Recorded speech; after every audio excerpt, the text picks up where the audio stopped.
नमस्कार दोस्तों, भारत ने अमेरिका के साथ एक ऐतिहासिक रक्षा समझौता कर लिया है जिसकी गूंज पूरी दुनिया में सुनाई दे रही है।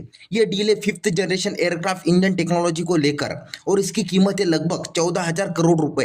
लेकिन सबसे बड़ी बात है कि इसमें 80% टेक्नोलॉजी ट्रांसफर होगा, यानी अमेरिका अपनी सबसे एडवांस इंजन टेक्नोलॉजी को हिंदुस्तान एरोनॉटिक्स लिमिटेड यानी एचएएल को सौंपने जा रहा है। दोस्तों, यह इंजन है जनरल इलेक्ट्रिक का एफ 414 टर्बोफैन इंजन, जो भारत के आने वाले एडवांस मीडियम कॉम्बैक्ट एयरक्राफ्ट यानी एएमसीए प्रोग्राम की रीढ़ बनने वाला है। एएमसीए भारत का पहला fifth generation stealth fighter jet होगा, जिसे भारतीय वायुसेना और नौसेना दोनों में 2035 तक शामिल किया जाएगा। अब आप सोच रहे होंगे आखिर इतना बड़ा समझौता क्यों अहम है, तो इसका जवाब है technology transfer.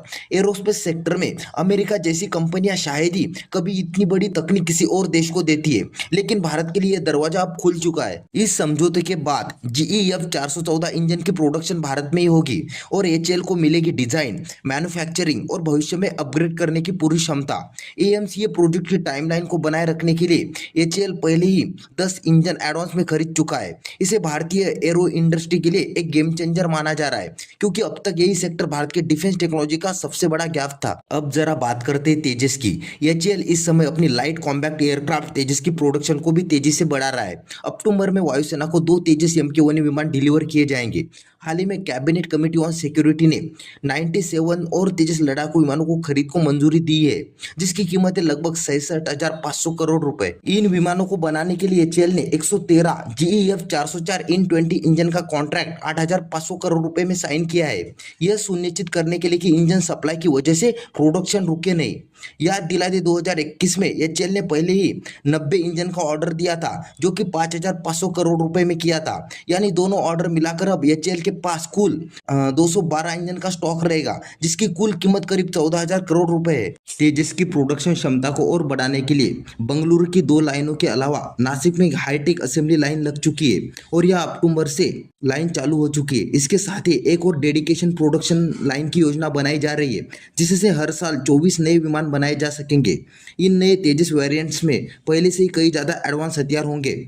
Short range air to air missile, beyond visual range missile और advance air to surface strike system, सभी टेस्ट, फ्लाइट्स और वैलिडेशन सफलतापूर्वक पूरे हो चुके हैं। दोस्तों, यह भारत की डिफेंस स्ट्रैटेजी साफ नजर आती है। एक तरफ तेजस जैसे फाइटर से तुरंत वायुसेना की क्षमता बढ़ाना और दूसरी तरफ एएमसीए जैसे प्रोजेक्ट से लॉन्ग टर्म स्ट्रैटेजिक ऑटोनॉमी हासिल करना।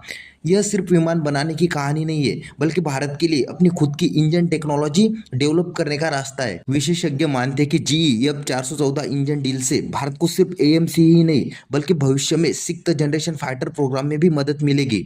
यानी यह डील भारत को आने वाले दशकों के लिए एरोस्पेस महाशक्ति बनने की दिशा में सबसे बड़ा कदम है। तो दोस्तों, यह था भारत और अमेरिका के बीच हुआ वह ऐतिहासिक रक्षा समझौता, जिसे भारत की डिफेंस इंडस्ट्री की दिशा और दशा बदलने वाला माना जा रहा है। अब सवाल आपसे कि क्या आने वाले 10 सालों में पूरी तरह से इंडियन टेक्नोलॉजी पे भारत आत्मनिर्भर हो पाएगा? अपनी राय हमें कमेंट में जरूर बताएगा। तो आज के वीडियो में बस इतना है। वीडियो अच्छा लगा तो प्लीज़ लाइक, शेयर और चैनल को सब्सक्राइब करना ना भूलें। मिलते हैं इसी तरह के अगले एक और नए इन्फॉर्मेटिव वीडियो के साथ। Thank you for watching.